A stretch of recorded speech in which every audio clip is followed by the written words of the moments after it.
Alhamdulillah Rabbil Alamin Allazi anzala as-sakinata fi qulubil mu'minin liyazdadu imanan ma'a imanihim.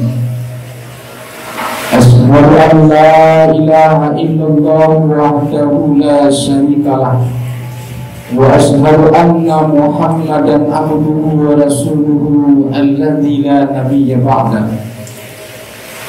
Allahumma salli wa sallim wa barik ala hadzal nabiyil karim wa ala alihi wa ashabihi ajmain.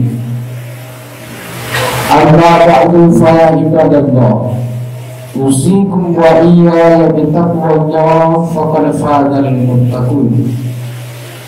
Wa qala Allah ta'ala fil Qur'anil Karim, a'udzu billahi minasy syaithanir rajim. Bismillahirrahmanirrahim.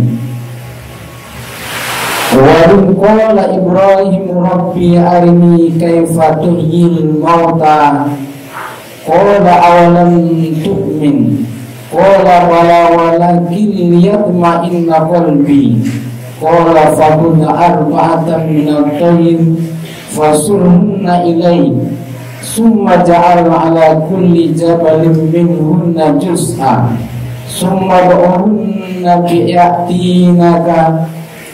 ya'tinaka sa'yan wa'alam anna Allah azizun hakim.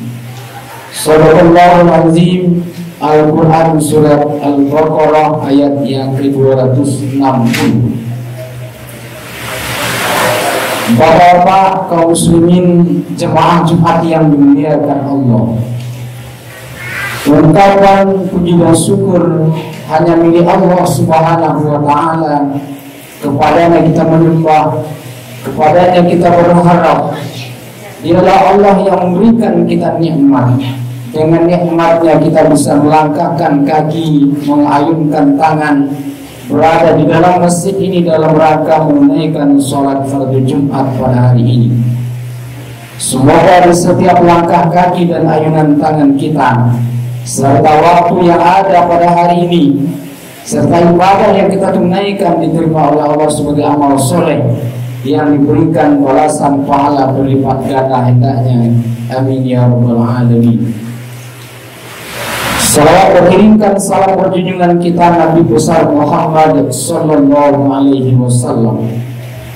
Kaum muslimin jemaah Jumat yang dimuliakan Allah, sebagai kajian kita dalam khutbah pada siang hari ini, yakni mengambil teladan dari kisah keluarga Nabi Allah Ibrahim alaihissalam. Sekurang-kurangnya ada 5 pelajaran penting yang akan kita sampaikan di dalam pertemuan khutbah di siang hari ini.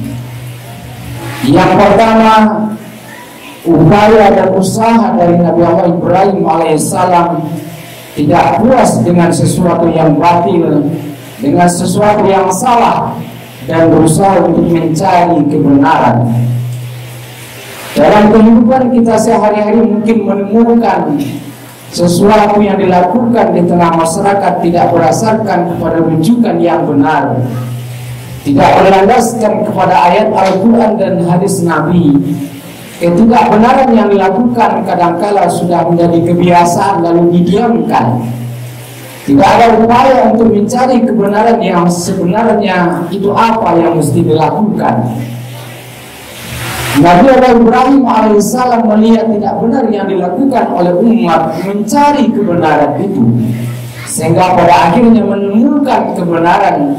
Pertama, siapa yang berhak untuk disembah itu sebenarnya.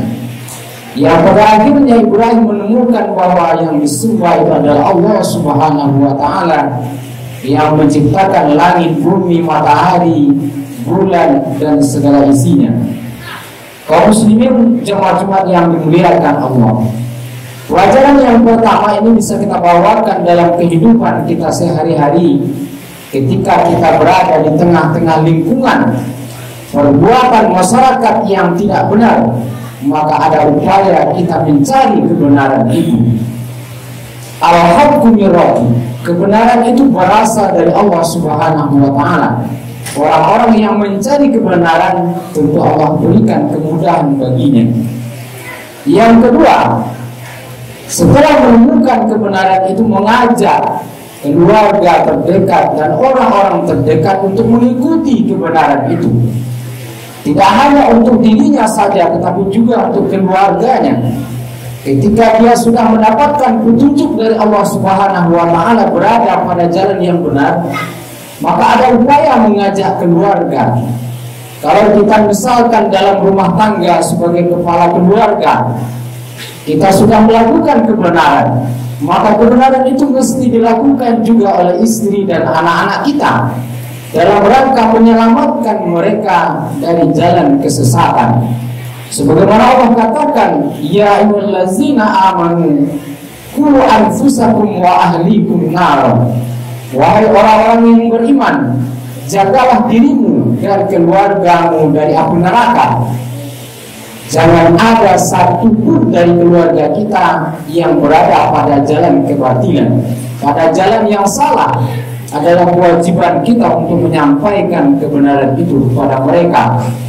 Setelah keluarga terdekat, tentunya karib kerabat kita yang terkait dengan kita ataupun yang tidak terkait, yang berdekatan dengan kita ataupun yang berjauh dan yang sering bertemu dengan kita. Maka ada kewajiban untuk mengimbau, mengajak mereka agar melakukan dan berada pada jalan yang benar.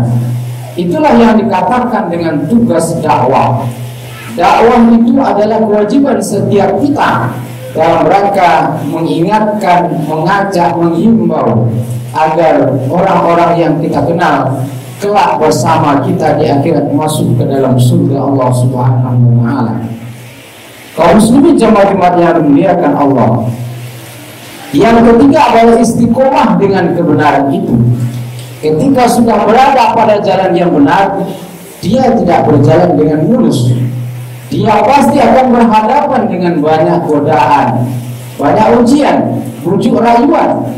Misalkan seorang generasi muda, ketika dia sudah terbiasa sholat, tidak mudah mempertahankan kebiasaan itu. Ketika seseorang sudah membiasakan dirinya berpuasa, misalkan, tidak mudah untuk mempertahankan bisa terbiasa berpuasa itu. Ketika kita misalkan sudah memulai dan membiasakan diri kita qiyamul lail untuk berjalan terus-menerus, itu tidak mudah. Dia akan berhadapan dengan rasa malas, dengan godaan setan, dengan godaan teman-teman dekat mungkin, dengan godaan orang-orang yang mungkin tidak senang kita melakukan kebaikan dan kebenaran itu.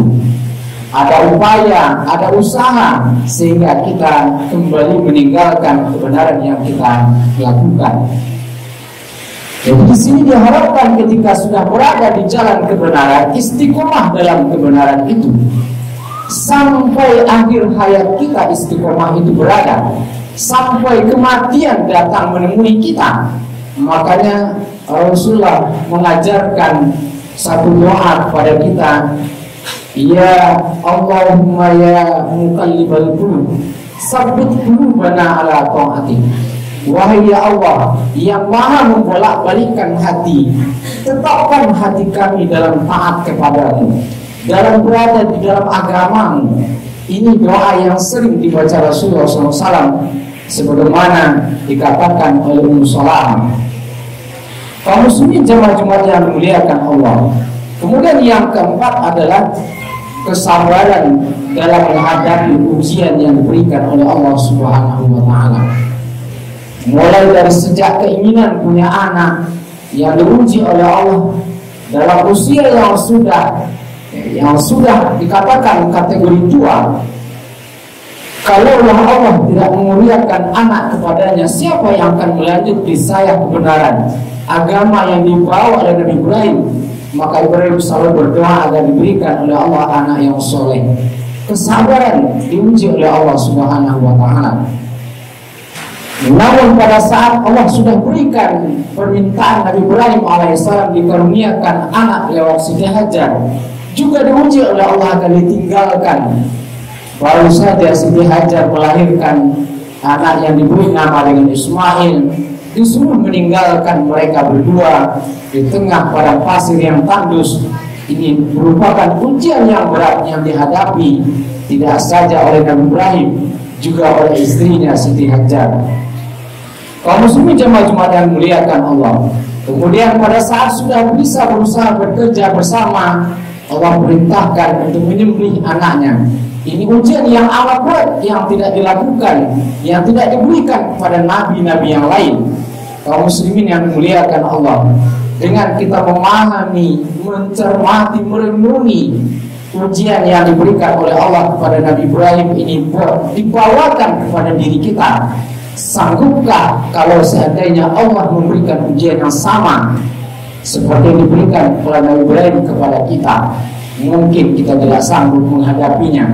Sedangkan ujian-ujian yang ringan saja kadang sudah sering keluhan-keluhan yang terlontar dari lidah kita, dari lisan kita.